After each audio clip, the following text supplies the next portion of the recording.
বিসমিল্লাহির রহমানির রহিম।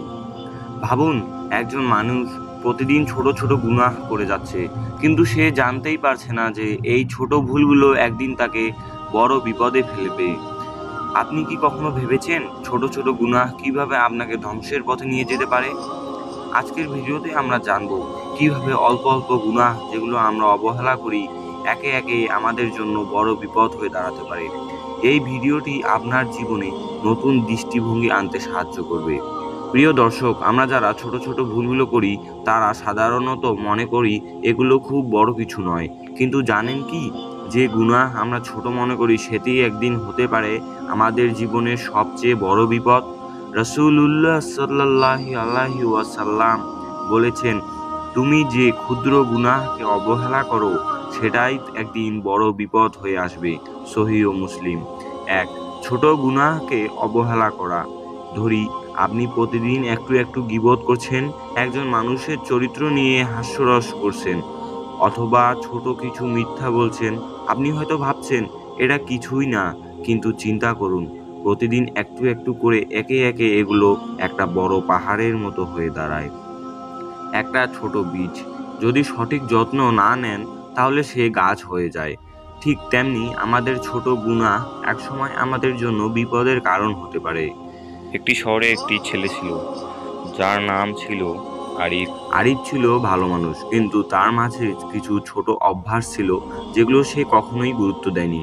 প্রতিদিন সে কাউকে একটু গীবত করত, দোকান থেকে কিছু সামান্য জিনিস বিনা পরিশ্রমে নিয়ে আসতো, কখনো কখনো মিথ্যাও বলতো। আরিফের মনে ছিল না যে এসব ছোট ছোট কাজ একদিন তার জীবনকে এলোমেলো করে ফেলবে। একদিন সে এক বৃদ্ধা মহিলাকে রাস্তার পাশে দাঁড়িয়ে দান চাইতে দেখলো। বৃদ্ধা মহিলাটি তাকে অনেক অনুরোধ করলো, কিন্তু আরিফ তাকে তাচ্ছিল্য করে চলে গেল। সে মনে করলো এটা তো কিছুই না, আমাকে কেন দান দিতে হবে। কিন্তু জানেন কি, পরের সপ্তাহে আরিফ গুরুতরভাবে অসুস্থ হয়ে পড়ল। চিকিৎসকেরা বলল তার রোগ খুবই কঠিন। সে অগত্যা আল্লাহর কাছে তওবা করল। কিছুদিন পর আল্লাহর অশেষ রহমতে আরিফ সুস্থ হয়ে উঠল। সে বুঝতে পারল তার প্রতিদিনের ছোট ছোট গুনাহই তাকে বিপদের মধ্যে ফেলে দিয়েছিল। এই গল্পটি আমাদের শেখায়, আমরা যতই ছোট গুনাহ করি না কেন, একদিন তার ফল আমাদের জীবনে বড় প্রভাব ফেলবে। ২. হৃদয়কে কঠিন করে ফেলা। যত বেশি গুনাহ করি তত বেশি আমাদের হৃদয়ে কালো দাগ জমে। আল্লাহ তাআলা কোরআনে বলেন, তাদের অন্তর তাদের কৃতকর্মের কারণে মরিচা পড়ে গেছে। সূরা মুতাফফিফিন আয়াত ১৪। যত বেশি গুনাহ করি আমাদের হৃদয় তত বেশি কঠিন হয়ে যায়। এক সময় আমরা আল্লাহর আদেশ থেকে এতটাই দূরে চলে যাই যে আমরা ভালো কাজগুলো উপেক্ষা করি। হৃদয় যখন মরিচা ঢেকে যায় তখন আমরা আমাদের পথ হারিয়ে ফেলি। ৩. বড় গুনাহের প্রতি ভয় কমে যাওয়া।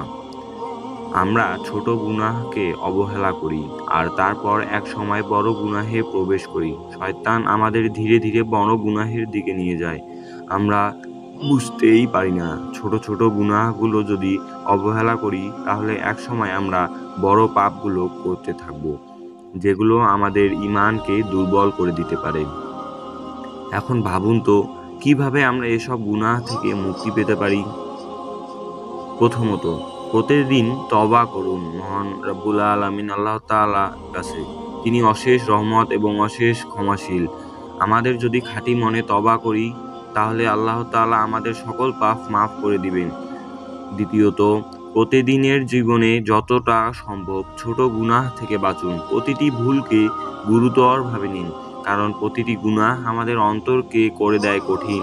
তৃতীয়ত, আল্লাহর রহমতের দিকে ফিরে আসুন। আল্লাহ কখনো আমাদের পাপের জন্য শাস্তি দিতে চান না, বরং তিনি চান আমরা তওবা করে তার রহমত লাভ করি। মনে রাখবেন, মহান আল্লাহ তাআলা অসীম ক্ষমাশীল, অসীম দয়ালু।